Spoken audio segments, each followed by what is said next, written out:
بسم الله والصلاة والسلام على رسول الله صلى الله عليه وسلم.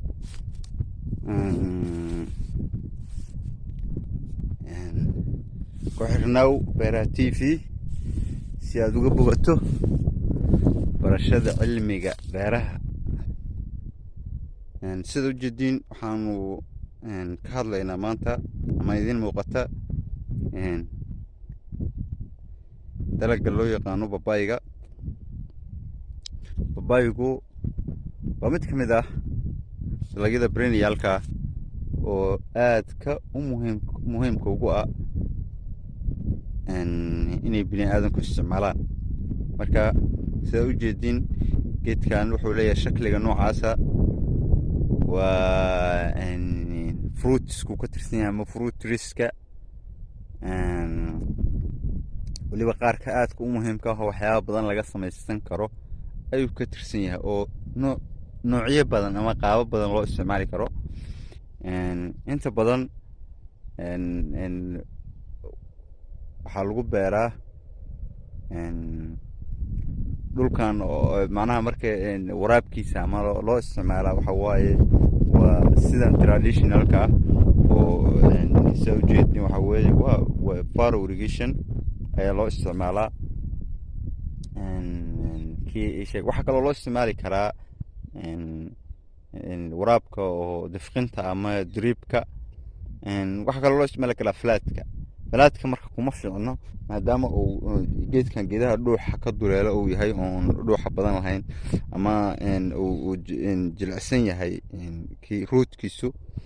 haddii biyuhu marka ay ku jiraan wax badan ay biyo hoos fadhiyaan wuu qurmayaa ama salkuu ka qurmayaa, kabacdina waxa waaye geedkaas inuu dhintay u badan tahay ama uusa wax soo saarba yeelan.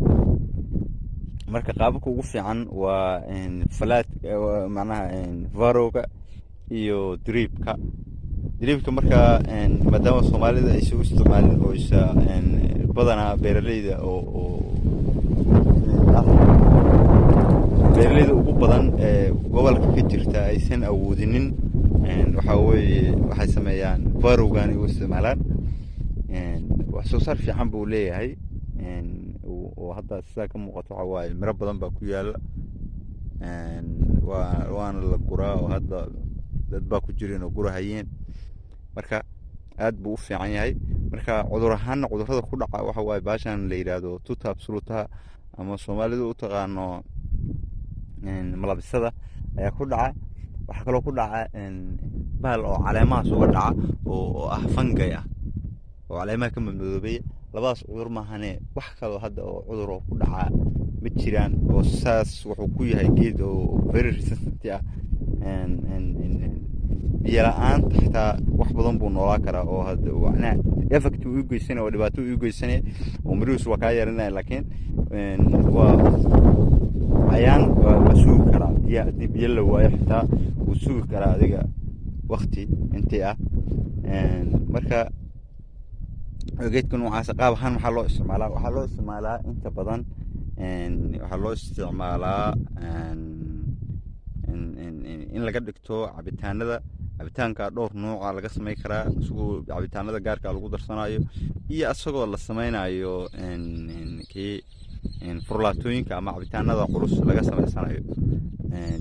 labadaba way jirtaa. marka fitamiinaad badan loo leeyahay, vitamin C uu ka mid yahay oo dadka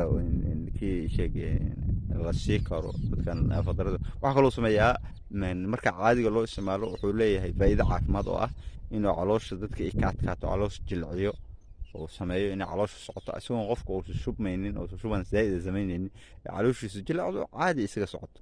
marka wuu sameeyaa taasna. waa geed marka sidaas aad muhiim u ah, faa'iido caafimaadna wuu leeyahay, faa'iido oo jireed oo vitamin C-ga oo aad macnaha white blood cellska ula shaqeeya ayuu leeyahay. marka labadaasba marka qaabba muhiim ku yahay. waxaa kaloo muhiim u yahay inuu yahay geed oo adkaysan karo, adkaysimo leh. wuxuu kaloo muhiim ku yahay inuu geed yahay oo leh disease resistant hortegi kara cudurrada marka mideeda kale ma nafaqo badan uma baahno oo nafaqo inaad dhulka siiso uma baahno hadday ada falin xitaa oo hadda sida ka muuqato fal iyo wax oo lagu sameeyey malaan waa iska caadigiisa marka oo ayaan joogaba meelahan dhexdaha waxaa laga mariyaa cagafta laga mariyaa waxawaaye wax weyn oo hadda lagu sameeyaa ma jidho marka aad buu u fiican yahay marka waxawaaye